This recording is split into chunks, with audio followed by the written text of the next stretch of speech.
Hello, good morning. Welcome to Doc Talk Live. This is Dr. Goodman. I'm with Dr. Levine. Tim, thank you for coming back on. We talked about lying in June. I want to keep talking about lying with you. Dr. Levine is the chair of the communications department at UAB, the University of Alabama at Birmingham. Good morning, Tim. I appreciate you coming on this morning. Good morning. It's nice to be back. Thank you. When I think about lying, sometimes I think about that Paul Newman scene. I think it's Cat on a Hot Tin Roof. It's a Burl Lives where he talks about mendacity. Do you remember that scene? I'm not familiar with that. Sorry. Oh, you need to look that up. You need to YouTube that. He goes, mendacity. He hates mendacity. That's what Paul Newman hated. Everybody's was just lies and liars and more lying. God, that was such a good movie. Please look that up. Anyway, you do research on lying, and I guess people lie all the time. Is that right? No, not at all. And that's what I was hoping we could talk about today. Tell us a little bit about that. Then they don't lie all the time. When do people lie? And tell us about the study you did with the various students at school studying lying. Well, let me start out with the second part of that. Okay. So to study deception and particularly if people can tell when other people are lying, you need collections of truths and lies. So I've come up with truth and what? You need a collection of truths and lies that people can watch and try to tell. And so to create a collection like this, I created this experimental paradigm where people come in and they play this trivia game for a cash prize. And every question they get right, they get $5 or $10 correct. And it turns out the questions are pretty hard. And in order to get many correct, most of them just don't know. And between the third and fourth question, the researcher leaves the room and the answers are left right there. And they have a partner that they're working with who they think is another student. And the partner suggests that they cheat. But it's up to them whether they cheat or not. Right. But they're given an opportunity to cheat. Then the game continues, and afterwards we interview them on camera and ask them about the experiment and their experience. And along the way, get around to asking them, oh, by the way, did you cheat? And then we have about 500 of these videotapes. And most people deny cheating. And this is true whether they cheated or not. What I wasn't prepared for was how few people would cheat. I thought if given an opportunity and given a financial incentive, most people would cheat at least a little bit.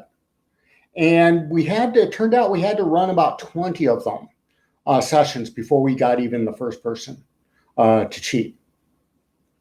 Now, when we take these videotapes and show them to other people, it turns out that most people believe other people. They guess non-cheat more than honest non-cheater more than cheater. And although the other finding is even those who did cheat, about 30% of them admit it. What was the incentive again? So the incentive in this case was you could make up to $50 or $100 depending on the version. So it was pretty steep. Yeah, and as it turns out, incentive doesn't seem to matter that much. I mean, you have to have some or nobody will do it. But what nobody ever does is cheats on all of them. But the vast majority of people who do cheat just cheat on one or two. Mm-hmm. Interesting. So the finding is at least in this experimental paradigm, people are kind of more honest than I expected. And when you have people watch these tapes, they tend to think other people are honest too. So this started me down a path to studying how often people lie. because the finding in the research is called truth bias. People tend to believe other people, and truth bias has a very different meaning depending on if you're in a world where everybody lies and there's lies all the time, right? In that case, truth bias makes you gullible and you get fooled a lot. But if you live in a world where most people are mostly honest and lying's very infrequent, then truth bias is actually a good thing. It makes us right. So if most people are actually honest with us, then the fact that you believe them is a good thing. So I started studying how often people lie. And I started this out with a nationwide survey of 1,000 people and simply just asked them, how many times have you lied in the last 24 hours? And the average was about 1.6, but 75% of people were below average. So 60% of people said 0. 15% of people said 1, and then went up from there. So I have this idea, I call it a few prolific liars. So most of the lies are told by a very small fraction of the population. So there's a few kind of really frequent liars, but the vast majority of people are pretty honest and only lie infrequently. And if you think about the vast majority of us also tend to be gullible, is I think what you said. Yes, both are true. And this works out well, right? Because most people are honest and most people believing makes us right. Okay. And now your new research deals with what? So the newest study I'm really excited about raises a question I had about that. Most people don't lie on a given day. So there's a tendency to see findings that 60% say 0 and 15% say 1, right? To presume that tells us something about the people answering the surveys. But it might be that people have bad lie days. So most of us are honest most of the time, but there's particular days on which the truth is more of a problem. There's just days in which we lie more. Most days we don't lie that much, but there's days we lie quite a bit more often.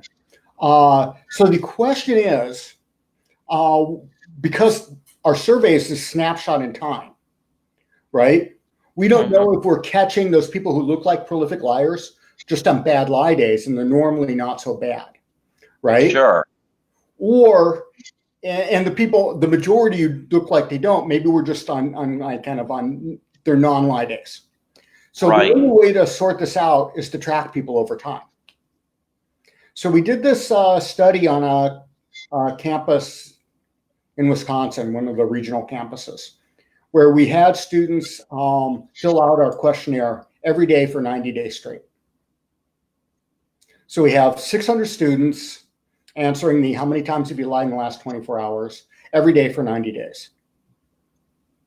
But how keep up with that? It's just a crazy amount of data, right? Right.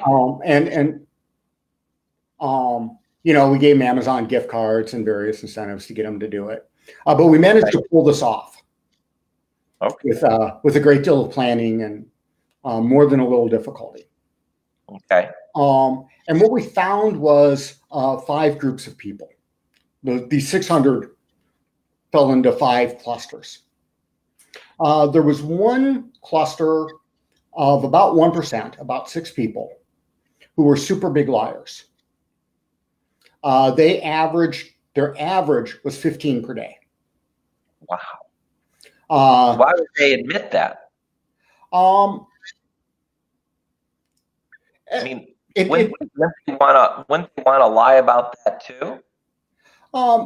What do you gain from lying about it? I don't know. I'm just curious. That's all. Right? There's, it's anonymous, so nobody's going to think badly about you. Okay.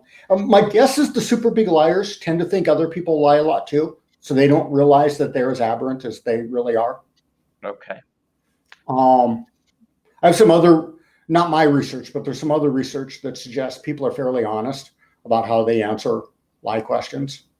So there's about the 1% who are these, but they have some days in which they don't lie so much. So they have days in which they only tell one lies. They also have days in which they tell 100.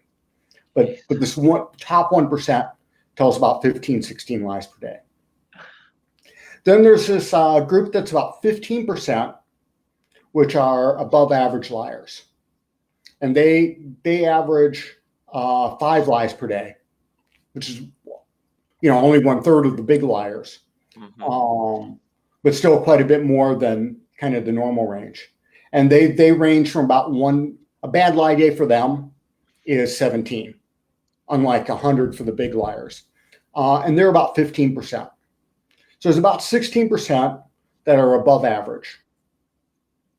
Then there's this honest majority, which is about 3/4 of the sample, 77%. And they have an average of 1.3 per day. And they have lots of zeros, a lot of 0 days. And bad lie days for them are about 5. Okay. So their bad lie days are about the average for an above average. What did you say? 1/3 of the population? 3/4. 3/4. So 75%. Yeah. Okay. Lie about once a day. So they're on average. Yeah, on average, right? Okay. What's considered a lie? We let them define it. Okay. Can you give me an example? Sure. It could be anything from so these are students. So like you like the food, and they say, "Yes, I love the food," and yeah, don't really like it. Or lying to their professors about why they're late for class, or lying to one of their friends about to make themselves look cooler. Okay. Right? They can probably, most of them aren't bad lies, right? Most of these are probably pretty trivial. Then there's this another 6% on top of those who have the same mean but a much larger range. So they're also 1.3 lies per day, but they range from 0 to 13. Okay. So the 3/4, they don't ever go above 5, right? But there's another group of infrequent liars who sometimes have these really bad lie days. And then there was a bottom 2%, which virtually never lied. So their average is 1/10 of 1%. So they lie once, one every 10 days. We had 2 people who didn't tell any lies over the full 90 days. Who virtually never lie. So are those folks kind of unusual too? Let's say they, got some food and they really didn't like it, and they said, "Oh, this is horrible," and it's like, who are those people? You know what I'm saying? My guess is there's some different categories of them. There's a small group of people who just can't lie well. So I see this in the cheating studies, where they just there's one girl who turns bright red when she tries to start lying. There's another one who just breaks into laughter and can't.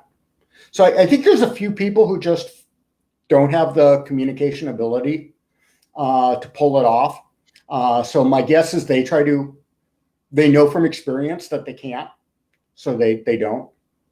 And I think there's another group of people who tend to be, I probably fall into this group, who tend to be pretty direct.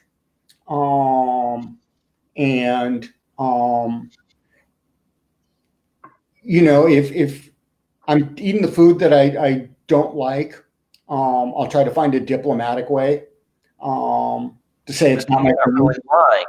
Yeah, or I mean, if there's really something wrong with it, I might try to give you a suggestion on how to make it better. I'm curious, what do you do with this information? I suppose in some ways it helps you make sense of the world.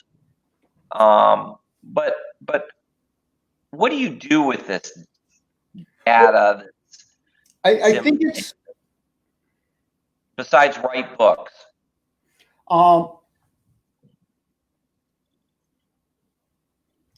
So my main interest is in how people detect lies. Okay.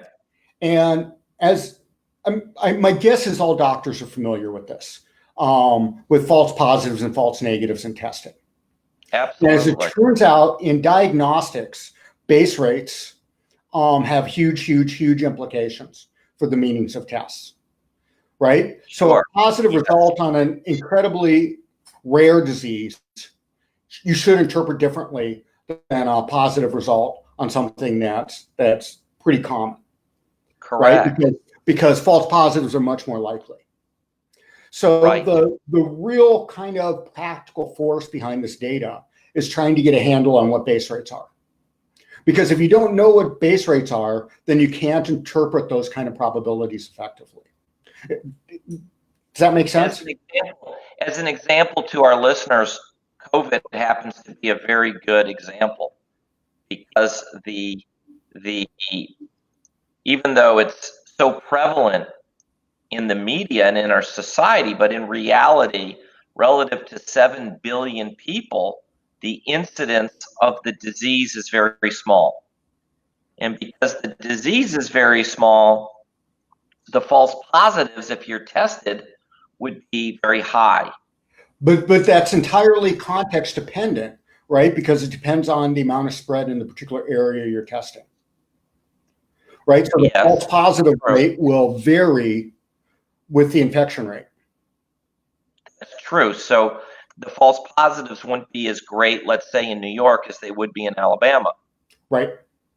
And then if you test positive, it's like, well, what do you do with that information? Because is it a real positive or not if the false positives are so high? Right. And so, this also applies to false negatives, right? True. I think the false negatives, though, with COVID are a lot less than the false positives.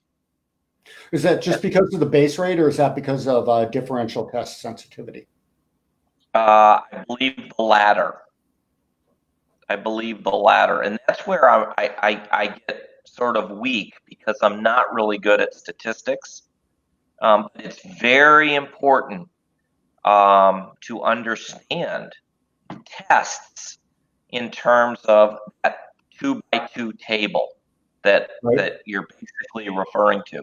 So what you're trying to do with lying is actually start establishing some prevalence data. Right. For the purpose of trying to better understand false positives and false negatives. That makes sense to me. And hit rates. And it seems to me that how you're going to design your strategies to improve detection, right, needs to be sensitive to not only base rates, but relative risk. Yep. So I don't know. I want to do a show on this topic with somebody who's much better at explaining it than me in terms of epidemiology and specifically not lying, but COVID testing, because it's so much more relevant to what's going on today in society as far as false positives and false negatives, and how to make informed decisions, really. I have a pretty good YouTube recommendation on this. Oh, please, but I'm curious. So it's a German psychologist who heads Max Planck, named Gerd Gigerenzer. Would you mind posting that in the Doc Talk Live comments when we post this on Doc Talk Live?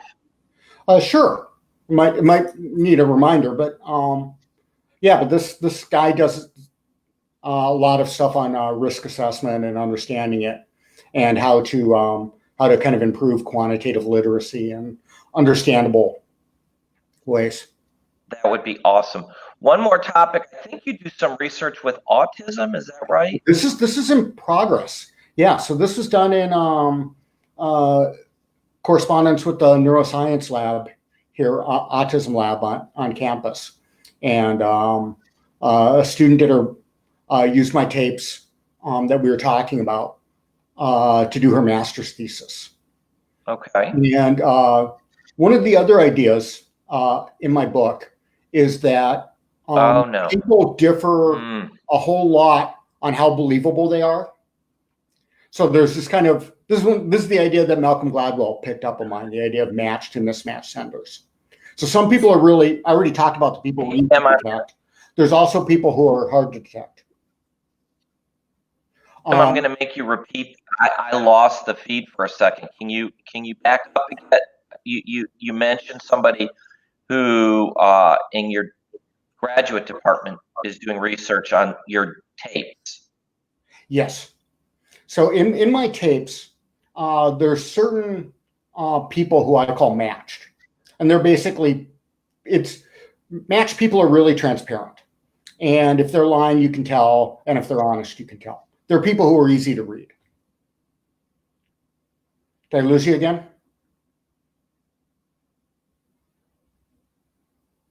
What does this have to do with autism? I'll get there. But there's also these people who are mismatched. And they are kind of the opposite. They come off the opposite of how they are. So these are the sincere looking liars and kind of the awkward but honest people. Okay. And one of the reasons people are so bad at lie detection is they get the matched people right, but they miss the mismatched people. And it tends to average down towards 50%. So the thinking is, if what makes us wrong in lie detection is misreading people, because then maybe people who are less good at reading people might actually be better at lie detection. Interesting.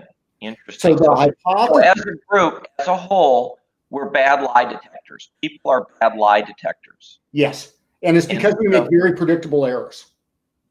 Okay. And so people that are, say that part again, the next corollary.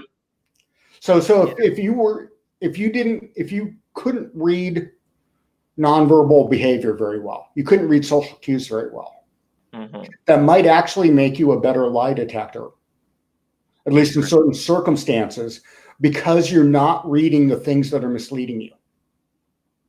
Interesting. So the prediction is for the mismatched senders, people who are on the spectrum are actually going to be better at catching them because they're not misled by these misleading cues. So does that turn out to be true? Yes.